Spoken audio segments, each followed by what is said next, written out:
સમાચાર સવારમાં આપનું સ્વાગત છે।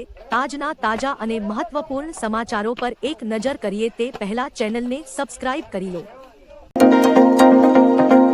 આગામી 7 દિવસ રાજ્યમાં થશે વરસાદ। હવામાન વિભાગે આગાહી કરી છે કે રાજ્યમાં આગામી 7 દિવસ વરસાદની શક્યતા છે। દક્ષિણ ગુજરાતમાં ગાજવીજ સાથે વરસાદની શક્યતા છે। હાલમાં કચ્છ વિસ્તારમાં અપર એર સાયક્લોનિક સર્ક્યુલેશન અને બંગાળની ખાડીમાં સક્રિય લો પ્રેશર સિસ્ટમને કારણે વરસાદી સ્થિતિ સર્જાઈ શકે છે। હાલ રાજ્યના મોટા ભાગના જિલ્લામાં ચોમાસાની વિદાય થઈ ચૂકી છે। સૌરાષ્ટ્ર અને કચ્છમાંથી ચોમાસું વિદાય લઈ રહ્યું છે।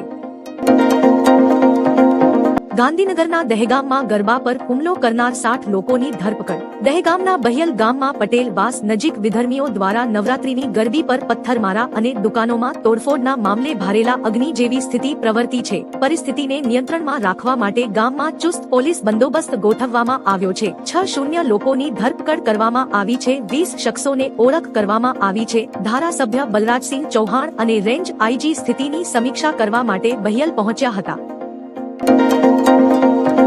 પીએમ મોદીએ જીએસટી બાદ વધુ કર ઘટાડાનો સંકેત આપ્યો। પીએમ મોદીએ યુપી ઇન્ટરનેશનલ ટ્રેડ શોમાં જણાવ્યું કે 22 સપ્ટેમ્બરથી લાગુ થયેલા જીએસટી ઘટાડા બાદ ભવિષ્યમાં પણ કર ઘટાડો અને સુધારાઓ ચાલુ રહેશે। તેમણે કહ્યું કે 2014ની સરખામણીએ આજના સમયમાં ટેક્સનો બોજ નોંધપાત્ર રીતે ઘટ્યો છે અને મધ્યમ વર્ગ, ખેડૂતો તથા નાના ઉદ્યોગોને સીધી બચત મળી રહી છે। સરકારનો ઉદ્દેશ અર્થતંત્ર મજબૂત કરી કરનો બોજ ઘટાડવાનો છે જેથી સામાન્ય લોકોને લાભ મળે।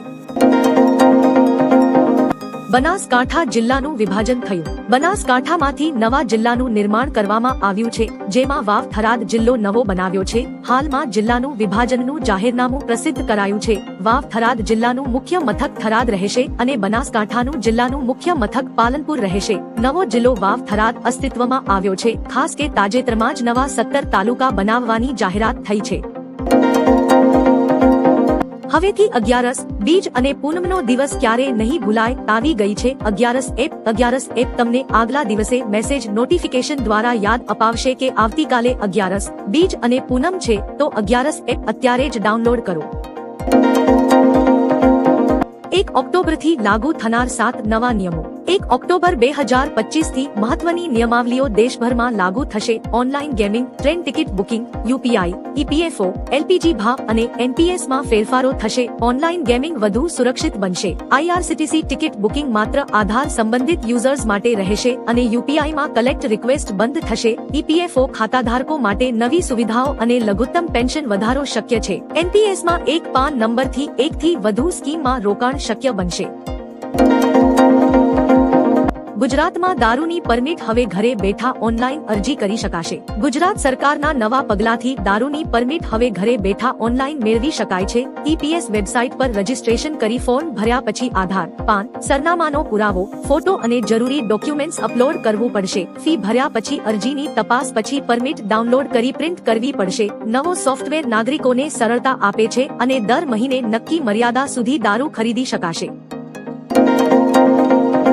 આ લદ્દાખ માટે દુઃખદ દિવસ છે। લેહમાં કાર્યકર્તા સોનમ વાંગચુકના સમર્થનમાં વિરોધ પ્રદર્શનકારીઓએ સીઆરપીએફના અનેક વાહનો અને ભાજપ કાર્યાલયને આગ ચાંપી દેવામાં આવી। હિંસાના જવાબમાં શહેરમાં કર્ફ્યુ લાદવામાં આવ્યો છે। હિંસા અંગે સોનમ વાંગચુકે કહ્યું, આ લદ્દાખ માટે દુઃખદ દિવસ છે। અમે 5 વર્ષથી શાંતિના માર્ગે ચાલી રહ્યા છીએ। અમે ઉપવાસ કર્યા, લેહથી દિલ્હી સુધી ચાલીને ગયા। આજે અમે શાંતિનો આપણો સંદેશ નિષ્ફળ થતો જોઈ રહ્યા છીએ।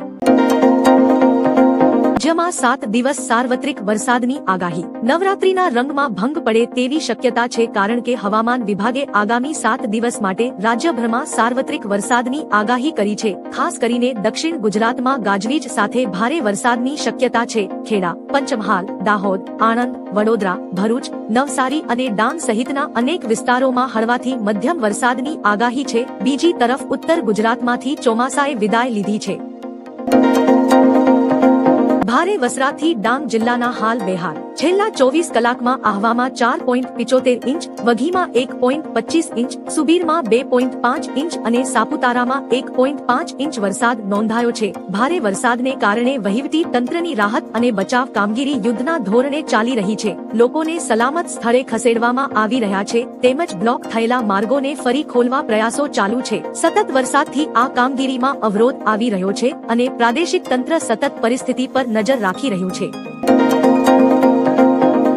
દ્વારકામાં ગેરકાયદેસર દબાણો સામે તંત્રની કડક કાર્યવાહી. દ્વારકામાં ચરકલાથી દ્વારકા જતા રસ્તા પર સરકારી જમીન પરના ગેરકાયદેસર બાંધકામો સામે તંત્રની કાર્યવાહી બીજા દિવસે પણ યથાવત છે. 5 ગેરકાયદેસર હોમસ્ટે સહિત અનેક બાંધકામો તોડી પાડ્યા. 5,750 ચોરસ મીટર જમીન મુક્ત કરાઈ છે. પોલીસના ચુસ્ત બંદોબસ્ત સાથે ડિમોલિશન ચાલે છે. તંત્રએ જાહેર કર્યું કે અન્ય ગેરકાયદેસર બાંધકામો સામે પણ આગળ કાર્યવાહી થશે.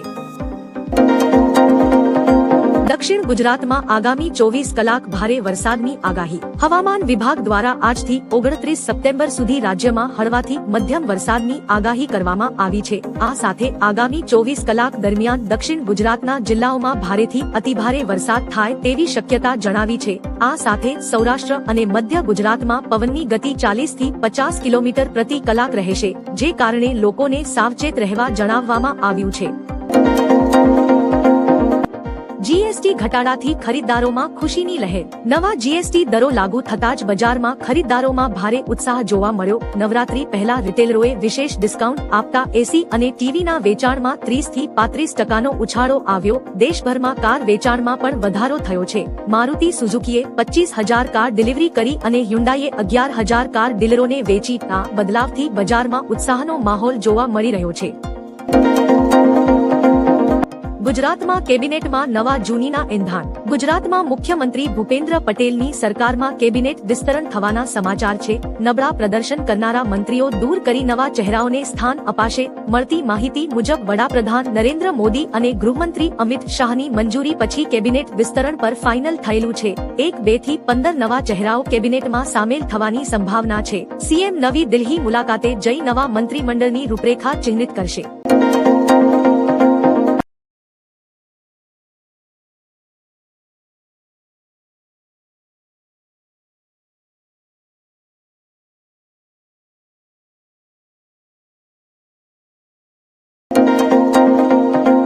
અંબાલાલ પટેલે તારીખ સાથે કરી ભયાનક આગાહી. હવામાન નિષ્ણાત અંબાલાલ પટેલે આગાહી કરી કે 28 સપ્ટેમ્બરથી 13 ઓક્ટોબર સુધી ગુજરાતના વિવિધ ભાગોમાં વરસાદની શક્યતા છે. દક્ષિણ ગુજરાતમાં 1 ઇંચથી વધુ, સૌરાષ્ટ્ર, મધ્ય ગુજરાત, અમદાવાદ, ગાંધીનગર, ઉત્તર ગુજરાત, પંચમહાલ અને મહીસાગરમાં ગાજવીજ સાથે વરસાદ પડશે. તાપી અને નર્મદા નદીના જળસ્તરમાં વધારો થશે, જેનાથી નવરાત્રી આયોજનો પર અસર થઈ શકે છે.